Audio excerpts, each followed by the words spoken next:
Hundreds of athletes are competing here in Orlando this week, all injured or ill military veterans. The aim of these games, say organizers, is to help disabled athletes recover from injuries suffered in combat in war zones, such as Iraq and Afghanistan. I think sport itself is fantastic in the fact that it gets you out, and exercising always makes you feel better. The Invictus Games this year features 10 adaptive sports. But behind the glitz of the opening ceremony lies a serious side to these games. Prince Harry spent part of the day before the ceremony dealing with the invisible wounds of war, including traumatic stress disorder and traumatic brain injury.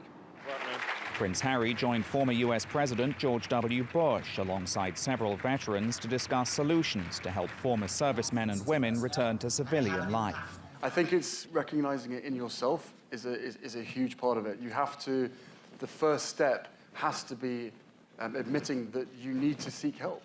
George W. Bush, the US president responsible for sending US troops into Afghanistan and Iraq, says access to good mental care is often unavailable to veterans. The problem is we got people who live in rural America, and they come home, and maybe their wife says, "You got a problem, man, let's go get it fixed," and there's nobody to get it fixed with. Invictus competitor and US Air Force Master Sergeant Israel Del Toro suffered severe burns in Afghanistan and recently lost a military friend to suicide. You know, it's really hard, and it's probably harder on the families because they're the ones dealing with you every day.